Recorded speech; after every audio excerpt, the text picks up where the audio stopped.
A Gênese, Allan Kardec. Capítulo 14. Os fluidos. Manifestações físicas, mediunidade.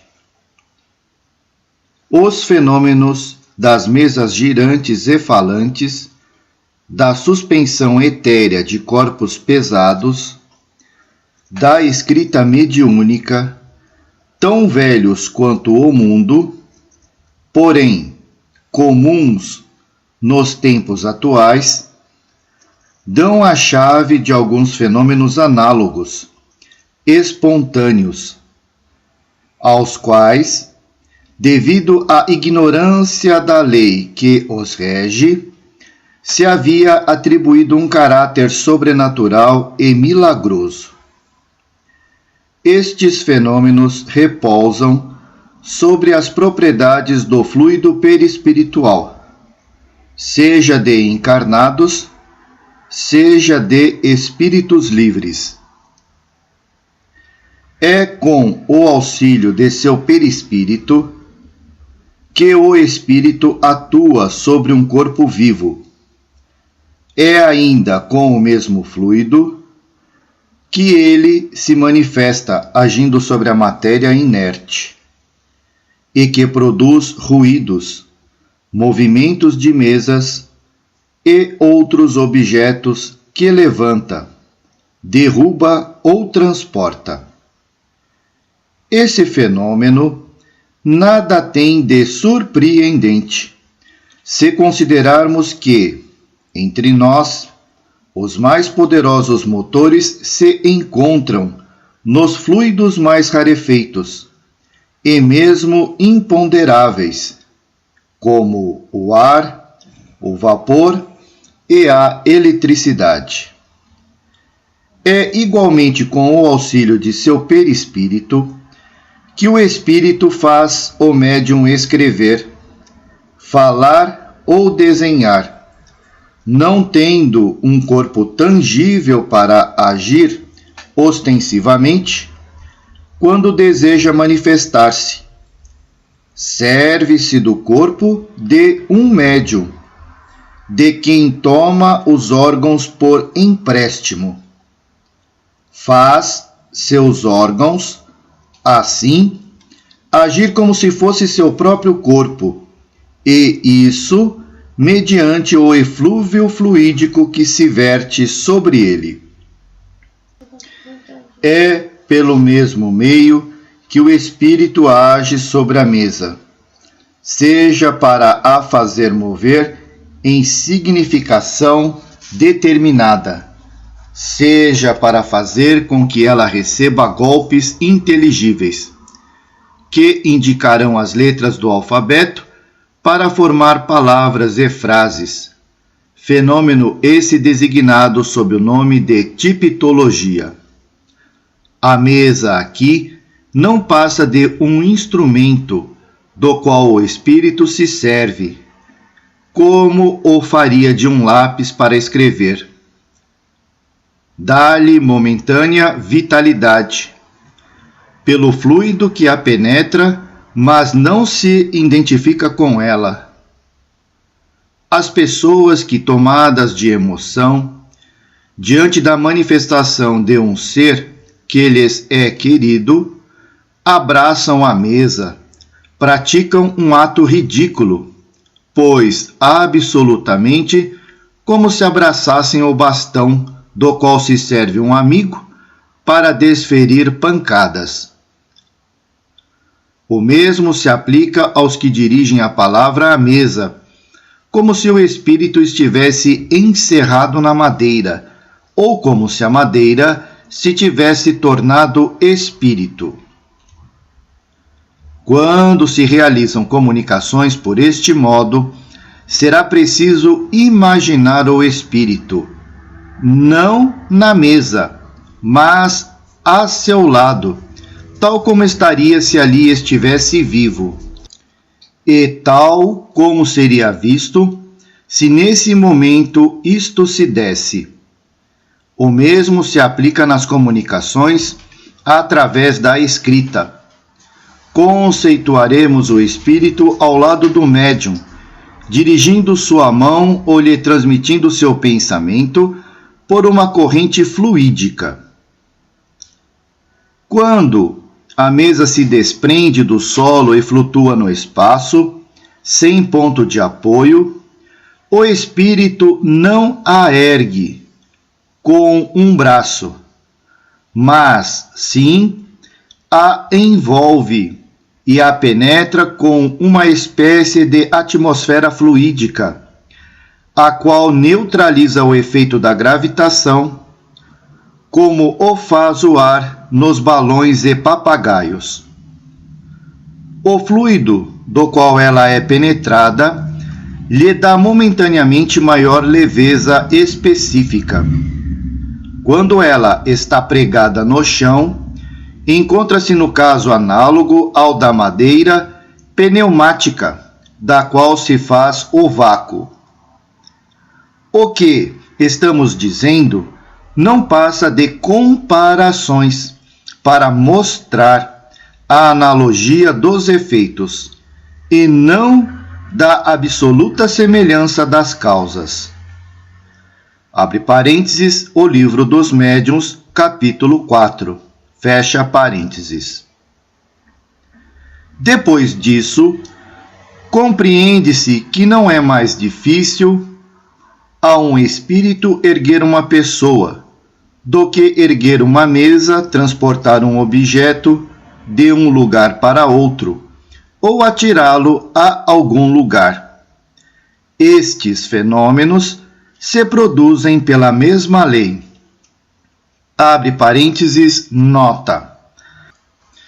Tal é o princípio do fenômeno dos transportes, fenômeno muito real, porém que convém não aceitar senão com extrema reserva, pois é um dos que mais se prestam à imitação e a trapaças. Devem ser tomadas em séria consideração a honorabilidade irrecusável da pessoa que as obtém, ou desinteresse absoluto, material e moral, e o concurso de circunstâncias acessórias. Sobretudo, deve-se desconfiar da facilidade demasiado grande com a qual tais efeitos são produzidos, e conservar como suspeitos aqueles que renovam com demasiada frequência e, por assim dizer, à vontade. Os prestidigitadores produzem os efeitos mais extraordinários. O soerguimento de uma pessoa é um fato menos positivo, porém talvez mais raro, porque é mais difícil de ser imitado. É notório que o Sr. Home foi levitado mais de uma vez até o teto da sala, do qual fez a volta. Disse que São Cupertino tinha a mesma faculdade, o que não é mais milagroso para um do que para o outro. Fim da nota, fecha parênteses. Quando a mesa persegue alguém, não é o espírito que corre, pois pode permanecer tranquilamente no mesmo lugar, mas sim que ele dá um impulso ao objeto, por meio de uma corrente fluídica, com a qual a faz mover à sua vontade. Quando se fazem ouvir golpes na mesa ou alhures, não é que o espírito bata com sua mão, nem com qualquer outro objeto. Ele dirige sobre o ponto de onde parte o ruído um jato de fluido que produz o efeito de um choque elétrico. Ele modifica o ruído como se podem modificar os sons produzidos pelo ar. Abre parênteses, nota. Exemplos de manifestações materiais e de perturbações pelos espíritos Revista Espírita, A Jovem Filha dos Panoramas, janeiro de 1858. Mademoiselle Clairon, fevereiro de 1858.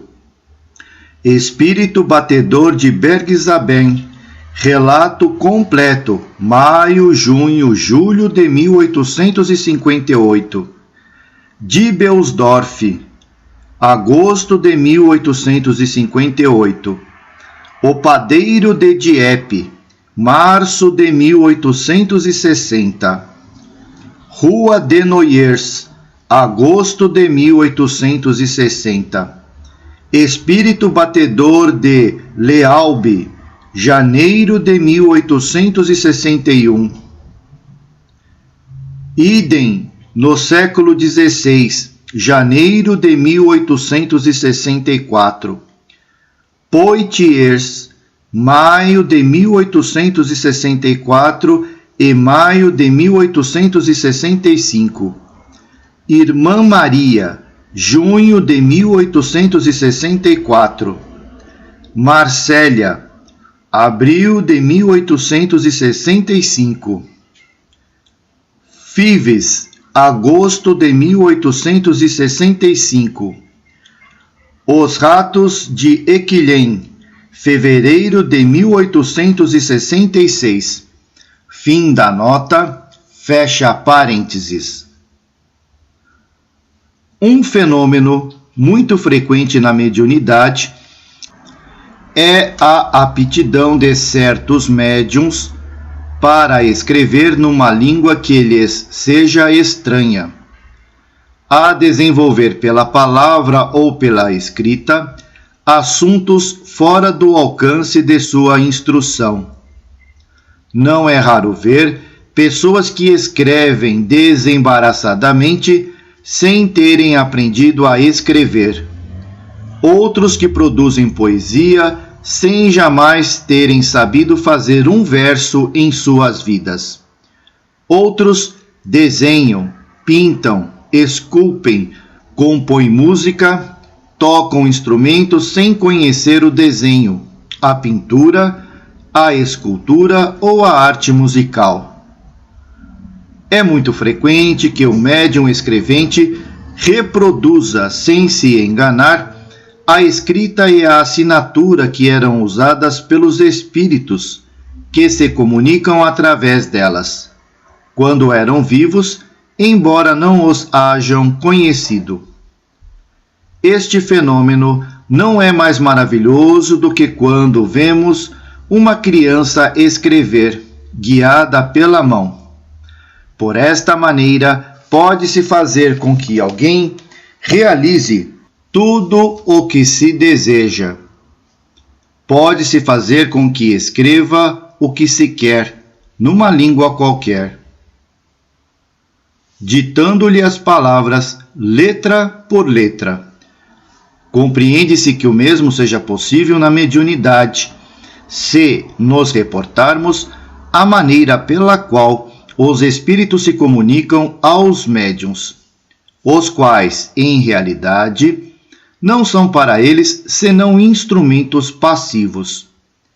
Porém, se o médium possui o mecanismo, se vence as dificuldades práticas, se as expressões lhe são familiares, enfim, se ele tem em seu cérebro os elementos daquilo que o espírito quer fazê-lo executar, está na posição do homem que sabe ler e escrever corretamente. O trabalho é mais fácil e mais rápido. O espírito não tem mais do que transmitir o pensamento que seu intérprete reproduz pelos meios de que dispõe. A aptidão de um médium para coisas que lhe são estranhas também tem frequentemente ligação com os conhecimentos que possuía numa outra existência, e dos quais seu espírito conservou a intuição. Se foi poeta ou músico, por exemplo, terá mais facilidade de assimilar o pensamento poético ou musical que se pretende reproduzir. A língua que ele ignora hoje pode lhe ter sido familiar numa outra existência. Daí resulta para ele uma aptidão maior para escrever mediunicamente nessa língua. Abre parênteses, nota. A aptidão de certas pessoas para as línguas que sabem, por assim dizer, sem tê-las aprendido, não tem outra causa senão uma recordação intuitiva do que elas já souberam numa outra existência. O exemplo do poeta Méry, relatado na Revista Espírita de novembro de 1864, é prova disso. É evidente que se o Sr. Méry tivesse sido médium em sua juventude, teria escrito o latim tão facilmente quanto sua língua natal, o francês, e teriam declarado isso um prodígio. Fim da nota, fecha parênteses.